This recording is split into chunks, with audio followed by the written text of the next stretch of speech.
right, welcome to Talk Sport on Global Television.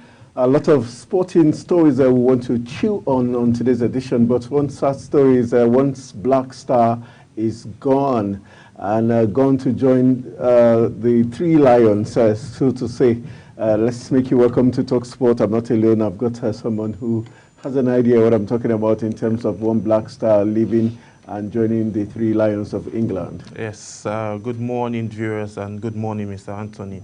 It's actually a sad one for us to lose one Black Star. It's actually very, very sad. But we'll be bringing you, details of the story as the episode unfolds. So you just sit back, and Talk Sports always have your back with lots of juicy and top stories in football. All right, let's begin from the home front. We've got the story that of interest to us as we talk about one man who hails from Edo State, who showed some Turkish,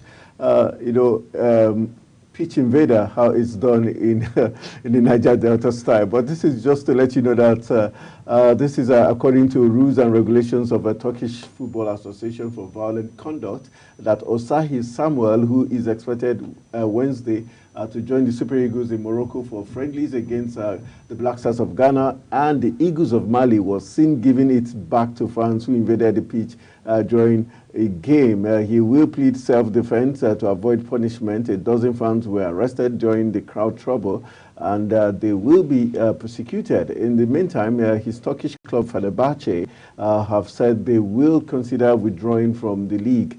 A meeting fixed for April 2nd will take this decision. The Istanbul Giants are second in the league standings, 2 points behind leaders and city rivals Galatasaray.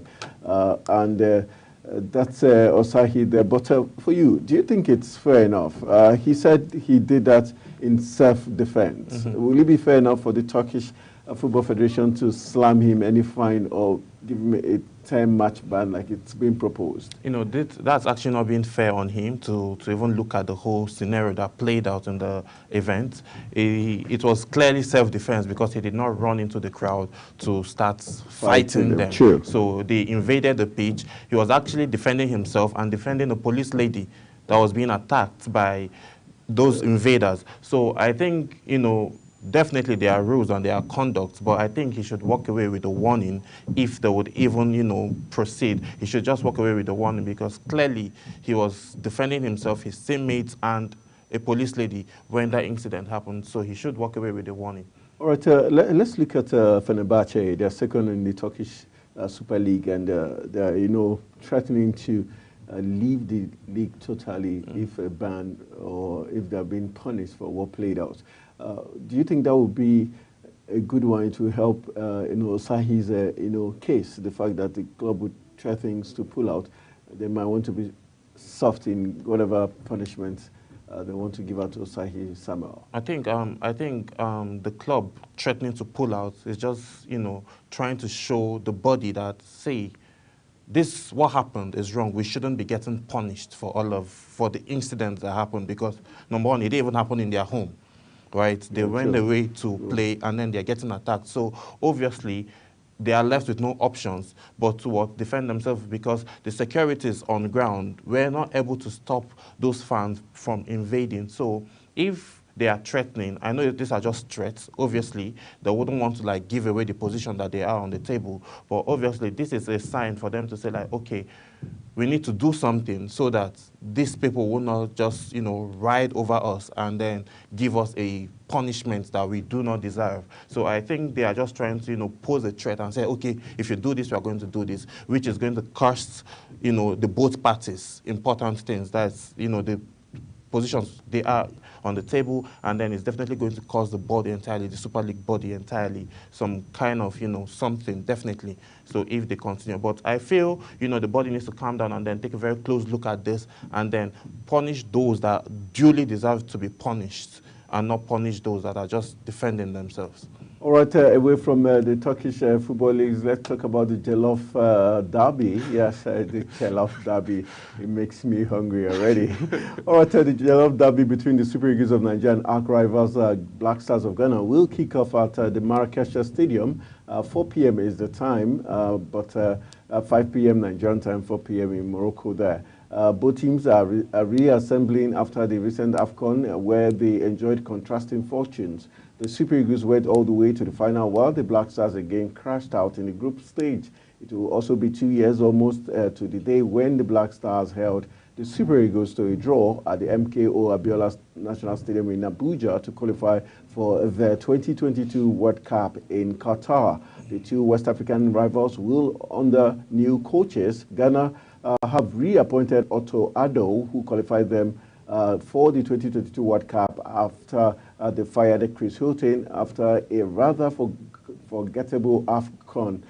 And on the flip side, the Nigerian side have also marked Finidi George as the man who will be in the dugout when the Super Eagles file out against the Black Stars of Ghana. Let's look at looking at both countries.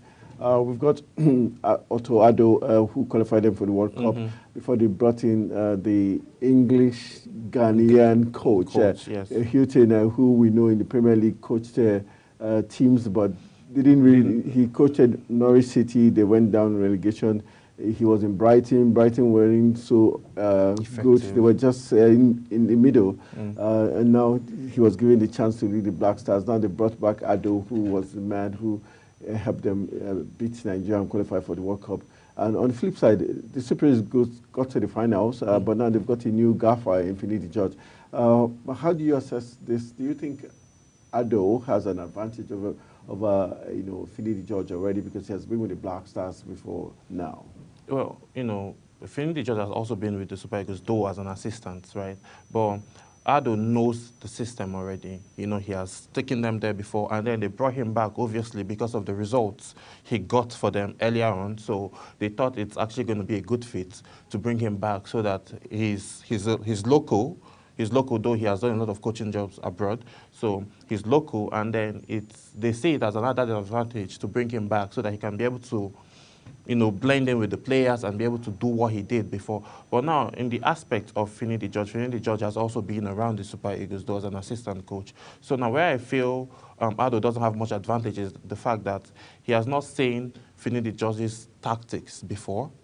Okay. Yes, so Finidi George now has an advantage because what he's going to be facing now, what Addo is going to be facing now, is totally different from what he faced previous years. So now Finidi George is definitely going to be bringing his own style, his own, tactics, his own formation, and then different spirit, different orientation, and different, mindsets for the players to go play those friendlies. As much as it's a friendly, it's also very, very important because, one, for Finidi George to prove a point to the NFF that he deserves to be the head coach, and again, to, prove to us back home that, yes, I need this opportunity to be able to, take the Super Eagles to the World Cup. All right, I hope our producer can show us a picture of Finidi for sports fans who do not know Finidi so that they can see a glimpse of the man called Finidi.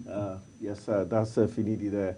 Finidi George is the new coach of the Super Eagles, and he'll be leading the Super Eagles against the Black Stars of Ghana and also the Eagles of Mali, and we're wishing him the very best. All right, we've got some very interesting other stories. Let's tell you that Nigeria, just talking about Score Nigeria, can exclusively report that the NFF have only paid the Super Eagles 2 out of about 29 match bonuses and allowances they owed. The 2 match bonuses so far cleared the home games of the 2023 AFCON qualifiers against Sao Tome and Principe and Sierra Leone.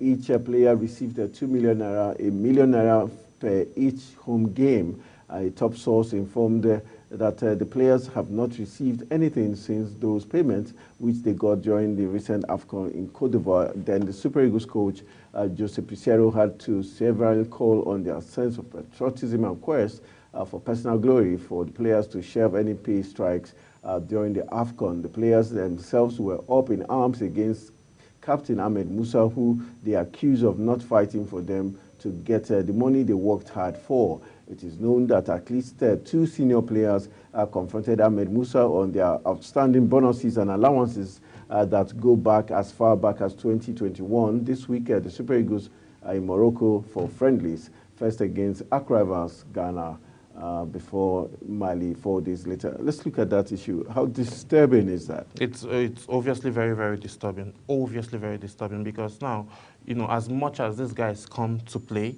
for the Super Eagles, you know, we need to pay attention to their welfare as well, which is very, very key. And then that's the motivation for them to be able to play well. If you keep working and you don't get paid, obviously, this is their job. They're not just, you know, athletes. This is actually what they do to feed their families and all. So if they leave their club to come and represent the country to bring glory back home and they're not getting paid, it's actually not, you know, encouraging for them. And they'll be looking for excuses not to come. Because if, you know, you've not been paid for like since, you know, just a few games that you played, that's what you get paid. God, you know, bonuses for. It's actually not Out of 29 games, you paid only 2. So, which is, it's not fair on the side of the players because they actually put their body on the line, they do everything. So it's actually not fair on the aspect of the NFF, and then the bodies, those in charge, need to really pay attention and then find a way and give these guys what they've worked for, give them what they deserve. All right, just to let you know what's happening in the Super Eagles camp, just to let you know that 22 players as of press time before we came on set, plus 22 plus players have arrived at the Super Eagles camp. Just to let you know that Osayi Samuel is expected in camp of the Super Eagles in Marrakesh in Morocco. Meanwhile, the camp is still bubbling, but we've got the arrival of all but one of the 23 players ahead of the 2 friendly games against Ghana and Mali, just as Eyimba coach George Fididi takes charge of the team in interim capacity over a month after the team lost the final of the 2023 African Cup of Nations to Ivory Coast. Nigeria will take on Ghana in the first of the 2 games. But let's look at some rundown of the players that expected. Let's just tell you that the team camp opened on Tuesday, which we already know 15 of the expected 23 players were on ground by Tuesday. That's yesterday evening session. We had Fenerbahce defender Bright Osayi Samuel, who was in action, defending his teammate. Then on Wednesday, we had a goalkeeper Stanley Nwabali, Eyimba Francis Uzoho. We had Olorunleke Ojo. 3 shot-stoppers in camp for both games. The other players include Calvin Bassey, who plays for Fulham in England, is there. We have Semi Ajayi, is also in camp. Jamilu Collins, nice to have him back in the team. We've got Bruno Onyemachi, is also in the team. The newly invited Benjamin Tanimu is in the team. We've got Alex Iwobi in the team. Raphael Onyedika, we talked about him some days back. He plays in Genk in Belgium. Yes. He's in the team. Very good one there. We've got Al Hassan Yusuf also in the team. We've got Moses Simon back in the team. Then Nathan Taylor, we talked about him a few days ago. He's also back in the team. And Cyril Desas is also back in the team. He plays for Celtic in Scotland, is back in the team. Then we've got Fisayo Dele Bashiru, I think that's from Manchester United team.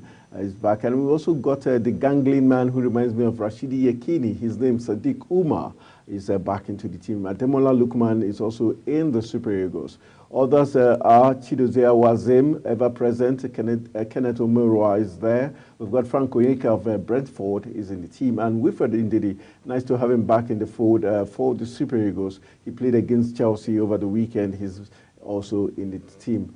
All have arrived, and we're hoping the Super Eagles will have the very best of outing. Looking at the composition of the team, we noticed Finney George have brought in some other players to toughen the Super Eagles camp. How do you see the fight for places in the Super Eagles? You see, if you saw what he did there, he did a good job. He actually brought in more defenders because, you know, that was the area where we lacked a bit because during the AFCON, some of our defenders had to play through injuries because there were no, you know, qualities of or those calibers that would like fit in. So Nathan Taylor and co are actually good players, and Finidi just did a very good selection to bring them and then, you know, play with them in Morocco. So this is actually a very, very good approach that he took, and it's amazing that he's actually taking these decisions at this early stage because it shows that, okay, he has a target and there's something he wants to work towards. So this is amazing. I'm so happy for these persons that are back. Finidi,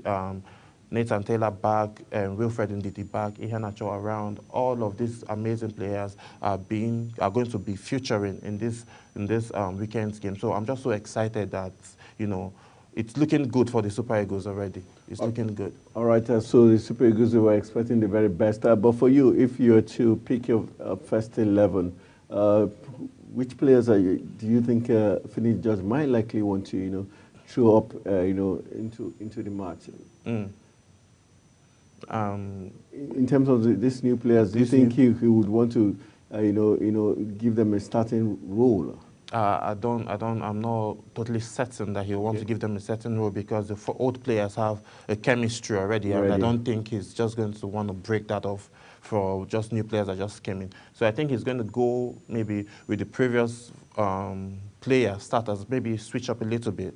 Maybe he might switch it up a bit and then maybe change the formation or something. But I think he should, start with the players that have synergy already and then continue. And then maybe as the match progresses, he then make crucial substitution where is needed.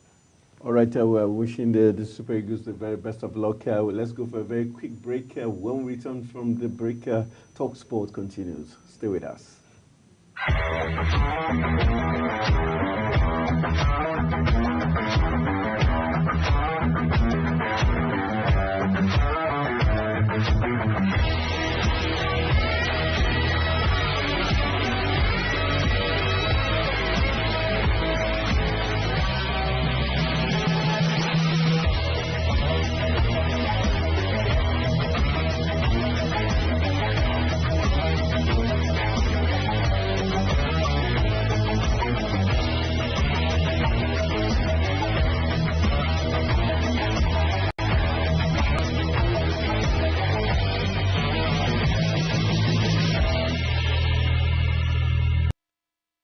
All right, enough of the Super Eagles there. Let's talk about the All-African Games still going on. And we've got the sports minister, John Enoch, as the person in the news this morning. Let's give you the story that says the Minister of Sport Development, John Enoch, has praised the Dana Igali-led Nigerian Wrestling Federation following the exceptional performances of Nigeria's wrestlers at the African Senior Wrestling Championship in Alexandria, Egypt.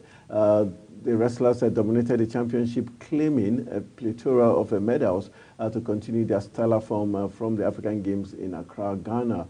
At the African Games, all 6 women's events, gold medals were claimed by Team Nigeria, while the men won 3 silver and 2 bronze medals. In Egypt, they have since secured 4 gold and 1 silver under coach Purity Akuze guidance. In a statement, Senator Enoch expressed a profound admiration for the leadership of the Federation, as well as the exemplary dedication of the athletes and officials in dominating 2 continental events in 2 weeks. The Nigerian wrestling team has demonstrated extraordinary dedication and unmatched abilities, the statement read. Their remarkable achievement not only bring pride to our nation, but also serve as an inspiration to aspiring athletes across the country. The Nigerian Wrestling Federation continues to shine as they become of excellence, and their triumph on the continent stage makes us all proud as Nigerians. Olympic silver medalist Blessing Oboro Dudu, after her impressive gold medal winning performance in Ghana, stepped up once again to win gold in Alexandria, beating Egypt's Osman Badreddine 12-2 by a superior decision to win her 14th African crown in the 68 kilogram freestyle category. Meanwhile, Odunayo Adekuroye claimed her 9th gold at the African Championship in the 57 kilogram freestyle category, beating Egypt's Chama Akwisi by pinfall. In the 53 kilogram category, it was Christiana Ogunsoya, mid-light worker of Tunisia's Acharaz Ayechi 10-0 to also win gold. Meanwhile, Esther Kola Wale claimed her 2nd Senior African Wrestling Championship title with an 11-0 win over Egypt's Farah Hussein, while in the 76 kilogram, it was Hannah Ruben who lost 12-2 to Egypt's Zainab Sege and had to settle for silver. Let's look at the performances of our girls, and Igali, who was a former wrestler, represented, I think, was that Canada or Poland? Canada. Represented Canada on the international scene. But still came back to Nigeria, and he's doing magic with these girls. Hails from Bayelsa. like the work ethics, it's clearly out there because these people have actually trained so hard, and then the result is out there. Picking up gold medals in all almost like almost all categories, which is something we've been clamoring for all these years. Finally, the Wrestling Federation are actually beginning to they are getting it right already from these results that we are getting. And it's also amazing what these ladies are actually doing out there in Ghana, putting their name on the world map, and then carving their names already and then making a stand for themselves and then for the country at large. So it's actually amazing and beautiful, the work ethics that they have. And again, kudos to Senator John Enoch for, appreciating them while before they even get back, and then making them know that, yes, I'm actually seeing the work you all are putting, and then I expect, him and the federation and the government to, appreciate them when they get back, because this work ethics is not something we should just, look away from. All right, still giving big stories, making the rounds. Let's also let you know that Nigerian Taekwondo Association, Elizabeth Anyacho, on Tuesday won a gold medal at the ongoing African Games in Ghana. It's Nigeria's first Taekwondo gold at the competition, and it came after Ayan Nacho defeated Africa's #1 ranked Taekwondo athlete Mohamed Aya of Egypt in 3 rounds to claim the gold medal in Accra, an upgrade to the bronze she won in Rabat, Morocco at the 2019 African Games. The 24-year-old started the day defeating Zaburi of Burundi in the quarterfinals, and then the semifinals. Ayanacho beat Morocco's Sali Sofia in another 3 rounds on the mat. Ayanacho, who earlier the year qualified for 2024 Olympic Games in France, took her time and studied her opponent Aya very well, and despite losing the first round, she came back strongly to win the second and third rounds to claim gold. This lady must be amazing. Very, very amazing, because look at, all of these After ladies, losing the first round, she studied her opponent and beat her the second and third round. She came back stronger than she went in. So this is, this is the never say never spirit of the Nigerian people. Spirit, yeah. Never die spirit. We keep going, you knock us down, we're still going to come back up. We're still going to be on your case. I think they are taking a page out of Anthony Joshua's book, though his own was in the second round, but yeah, they are just trying to get there and finishing off in the third round. It's just wonderful what these people are doing. All right, many things are still playing out at the African Games. Just to let you know that Chinazom Wonsu failed to retain her gold after losing her semi-final match to Boma Koulibaly of Ivory Coast in the 53-kilogram weight category. Chinazom, who is Nigerian #1 rated in her category, started brightly, defeating Omolara Younes of Ghana in her quarterfinal bout to advance to the semis. In the semi-finals, Koulibaly resisted everything Chinazom threw at her to win the first 2 rounds, which sealed victory for the Ivorian. Meanwhile, Nigeria's Bafa Muhammad defeated Bennett Tosu in the round of 32 before losing out on Ben Konete of Ivory Coast in the round of 16 on the men's 63-kilogram event. All right, just to let you know that in the 54-kilogram category, medal hopeful Abdul Ariola couldn't go past Ethiopia's Zide Fitch as he narrowly lost the third round in round of 16 encounter after they were both tied at 1-1. All right, so that's some of the information as regards the All-African Games are going on. Let's take you back to the king of sport, football, and Robinho. Brazil, one-time Brazil, poster boy is in the news this morning. Brazil's justice system on Wednesday will decide whether former Manchester and Real Madrid striker Robinho will serve his 9-year rape sentence handed down by the Italian court in the South American country. Brazil's Supreme Court of Justice will examine the Italian request to approve the prison sentence that was imposed in 2017 and ratified in 2022. Robinson da Souza, popularly known as Robinho, remains free despite his conviction for being among a group of 6 men who gang-raped a young Albanian woman out celebrating her 23rd birthday at a Milan nightclub in 2013. Let's just let you know that the former Brazil international Robinho was playing his club football for AC Milan at that time. For you, this should be like a witch hunting of Brazil stars. We saw that Alves gets slammed in Spain, and now we're looking at Robinho, likely 9 years. 9 years. That is, you know, it is just on, I don't know what term to actually use, but this is not just nice, you know, it's not nice. You know, gang raping someone, it's actually very, very terrible. And if, you know, the investigators actually get to carry out investigations and then find out that these people are actually, you know, found guilty, then they should pay for their crimes because, you know, he's a prominent person doing so well in the world of football and has a lot of young, you know, upcoming footballers who are actually looking up to him, probably mentoring them and all. And then for all of these stories coming out now, you know, it's something that I'm sure that they might have taken so much time to pay detailed attention to. So if he's actually found guilty and all, they should pay for their crimes because obviously it wouldn't be out there in the news if it didn't happen. So they should just investigate, and if you do the crime, then pay for the crime. Should do the time. All right, we're still talking Brazil, looking at issues that are playing out in Brazil. Let's just let you know that Brazil arrived in London hoping this prestige friendly against England can mark the end of their leaderless drift and herald the positive new dawn.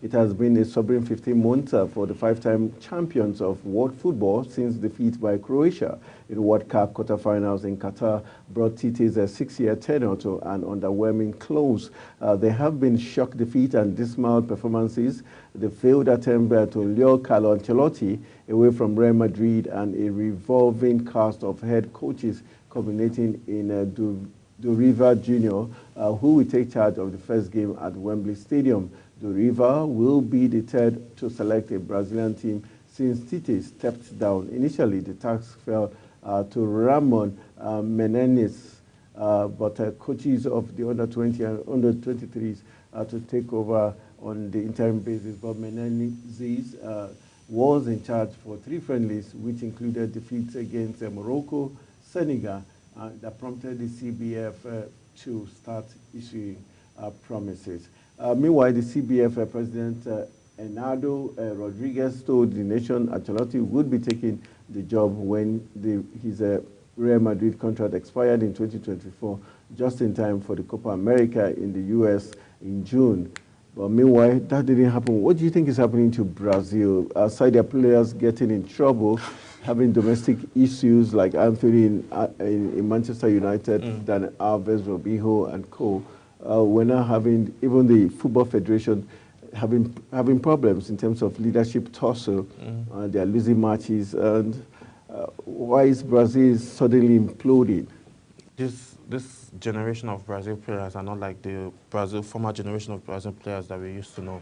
The likes of Ronaldo, Kaká, and the rest of them. So I think it has to do with leadership. That's more like the same thing Chelsea is actually facing, with leadership and all of that. So leadership now, if the leadership it's not in order, there is no how that these players will be able to coordinate themselves. There's no how they'll get the coach. There's no how they'll be focused and be goal-driven to actually go play matches and win games. So I think they need to go back to their drawing board, get someone. The federation needs to find themselves a very good leader, then get a coach who is going to manage the players properly, and then they won't be having all this back and forth. Antonio just narrowly escaped. He's still under investigation.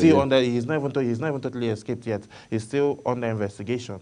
Robinho has been there for years now. His own is spiking up again. So they need to get to the root of this soon. If not, it's actually going to tarnish more image of the players and then of the club itself. And then they might not be able to even excel the way they do in the forthcoming World Cup. So I would just advise they get their leadership right, get their house together before they come out there to start focusing more on football, because if all of this didn't happen, they will keep going to play matches, friendly, whatever kind of competition that it is, and then they keep losing, and it's not going to tell well, and it's going to keep dropping their FIFA ranking. Do you think it was a right move for Ancelotti to reject taking charge of the Brazilian national team and remaining in Real Madrid?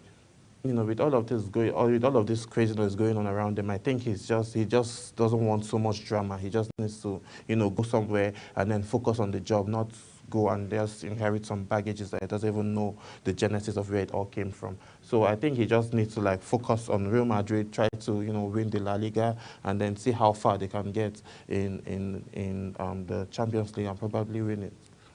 All right, let's move away from Brazil. Let's take you to Old Trafford.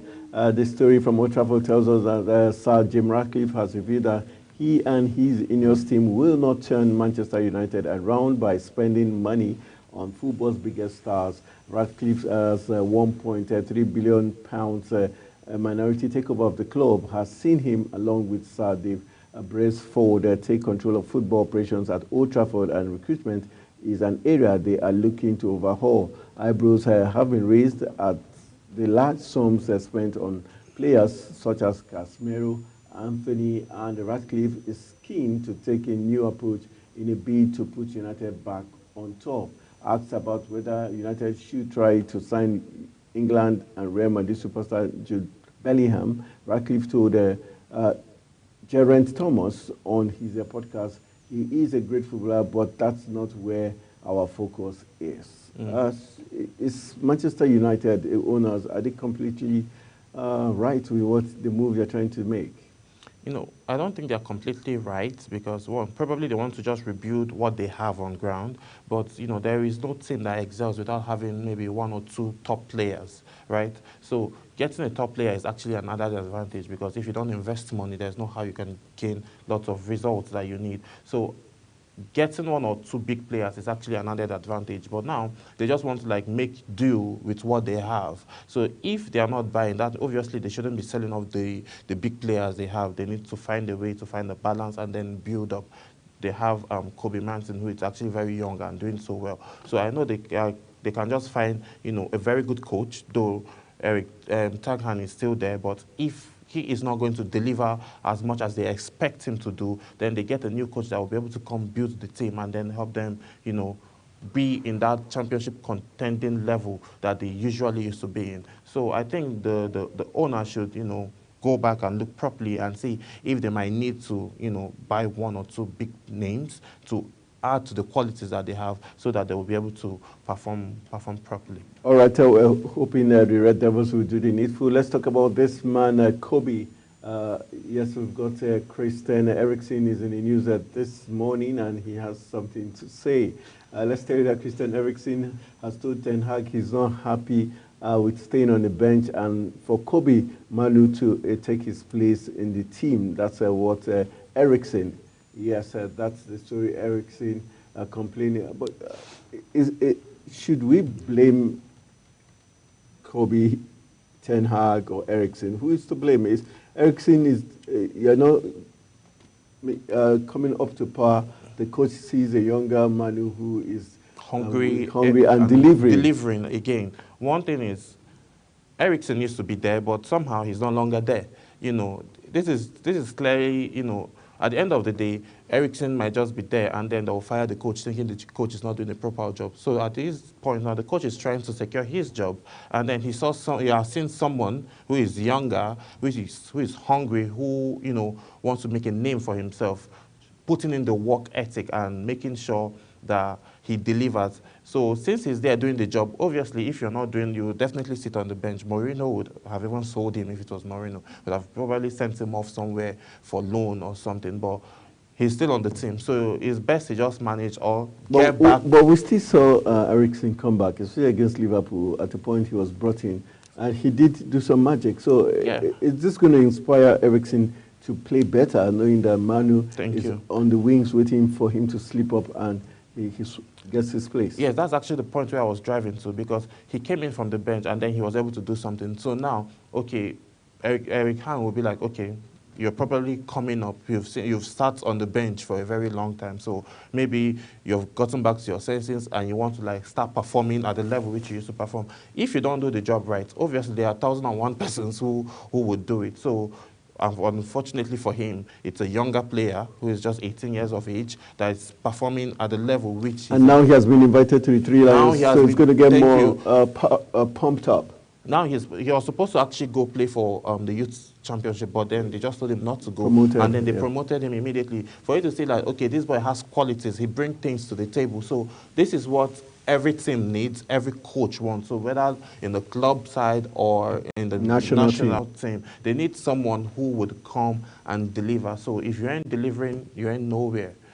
All right, let's move on. Let's talk some other sport outside football. Let's talk tennis now. And this sad story. Yesterday we told you about award number 2, Arina Sabalenka's boyfriend had died due to blood clot. But now we've got a clearer picture what really happened. Let's just let you know that Konstantin Kotsov, that's the boyfriend of tennis world number 2, Arina Sabalenka, died of suicide on Monday evening after jumping from a hotel balcony in Miami. Police have confirmed the 42-year-old Belarusian who played hockey for the NHL's Pittsburgh Penguins was announced dead by his former club Salavat Yuzlev Ufa on social media. Meanwhile, reporting in Belarus claimed that Kotsov, who has been dating Australian Open champion Sabalenka at 25 for 3 years, died of a detached blood clot before police in Florida revealed that he jumped from a balcony at a 5-star resort. Authorities in Miami have taken over the investigation as an apparent suicide. Kotsov was in Miami supporting Sabalenka ahead of the upcoming Miami Open. Despite Kotsov's shock passing, the 2-time Australian Open champion still intends to play the tournament in the Sunshine State, where she is seeded second. Let's look at the controversy about his death. Now the Florida police comes out to tell us he committed suicide. Do you think that there should be further investigation to know if he was actually pushed or if he was on gunpoint? Was he trying to evade security agents? That's why he jumped.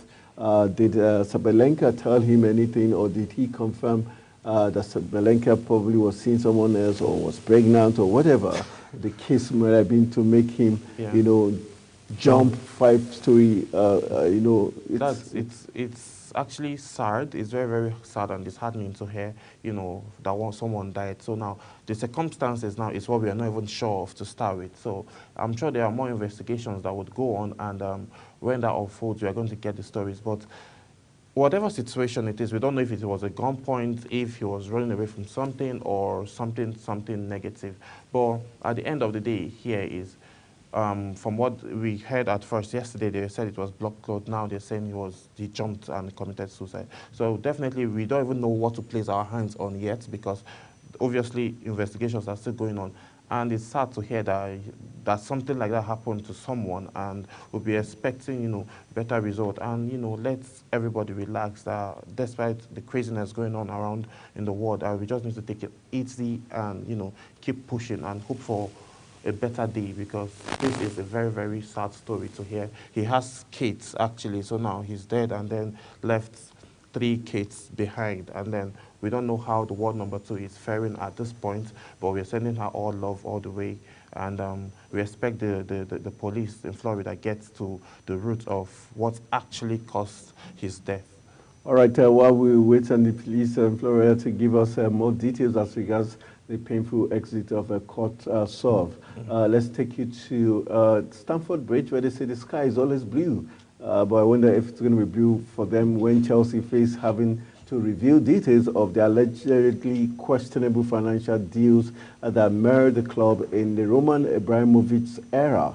The Crown Prosecution Service have confirmed to Mailsport that a session of 8 applications under the Criminal Procedure and Investigation Act, which relates to the disclosure of relevant information linked to the defendant's case, has been made by an agent, Safi Ruby, in the ongoing legal case with former Chelsea director Marina Granovskaya.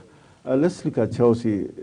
This troubled times for Chelsea, and we know that Abramovich's era wasn't smooth sailing. It wasn't smooth sailing at all. It wasn't smooth sailing because there were a lot of controversies, there were a lot of stories, shady deals going on, and they actually said the money that he used in buying the club all came from some shady deals he did back home and all of that, which, you know, he wasn't found guilty of. So now all of this spiking up again, it seems maybe they are onto something. Probably the investigators are up to something for all of this to be spiked up again. It has never been a smooth deal with smooth sailing with Chelsea. It's either the club is going down, having issues with players, or having issues with coach, or the owners. So hopefully at this time now, with the director and the agents, hopefully they get to the end of this, and Abramovich coming back into the picture again. That means this is something that has been happening from the donkey years. So obviously the investigators will probably get to the root of the matter, and then we'll actually know what the problem really is with Chelsea.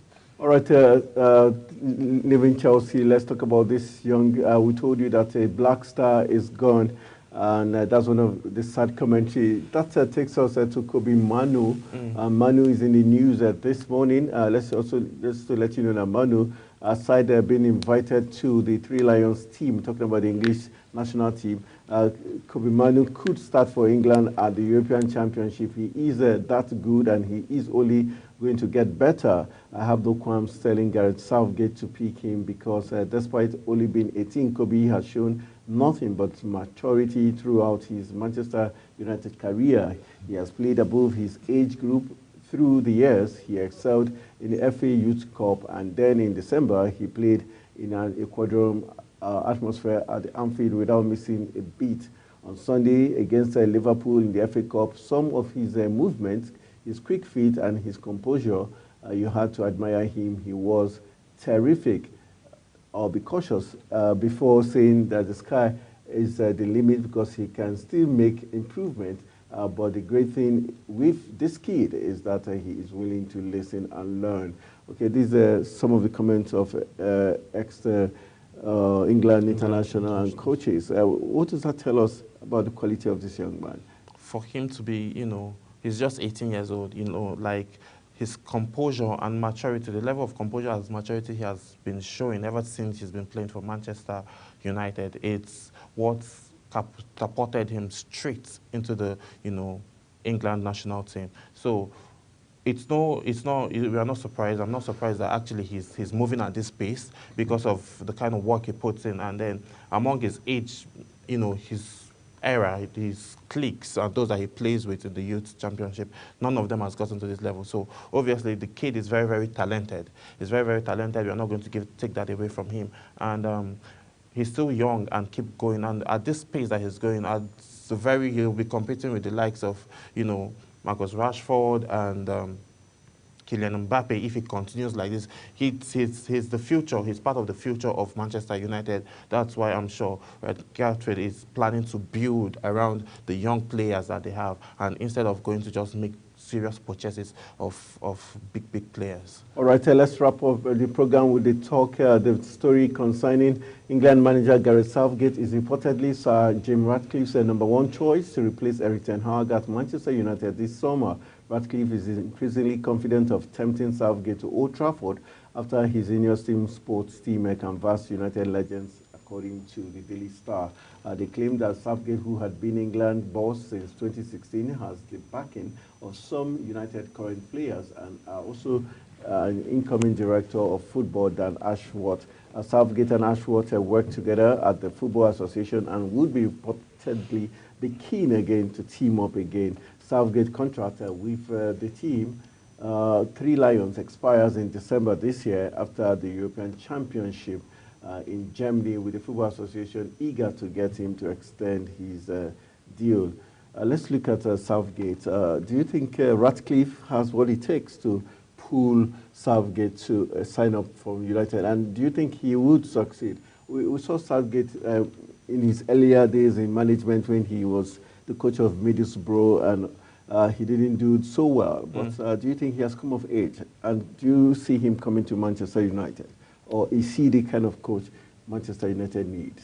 Manchester United, at this point now, they need a killer coach, someone that's going to push you in there and tell you, okay, go get this thing done. Like, no excuses. Just go do your job and get results. That's the kind of person he is. So, that's the kind of coach Manchester United actually need at this point. So, Southgate now didn't do well in his earlier career as a coach. Probably he has gone back, maybe trained more, taken some more courses and all, for him to be, the coach for England since 2016. Since 2016, that means obviously he's doing something right for England to live in, because England themselves, they are no-nonsense people. If you're not doing well, you're out. So they don't give, you know, so much second chances like that. So for him to be there since 2016, that means there's something he's doing right. For I wish we can see Southgate's a picture talking about Ratcliffe. Ratcliffe is the man who's making this talk, saying so the pictures are after Ratcliffe. We will see Ratcliffe, and also, yes, that's Southgate there. That's the man we're talking about. For Southgate, it's been said that some players already like him within the United current squad, and other, you know, sports administrators, you know, favor him. Do you think he's going to be good because he's going to attract players to United too? True, he's going to attract players to United, and the fact that, you know, most of this things with coaches also has to do with players.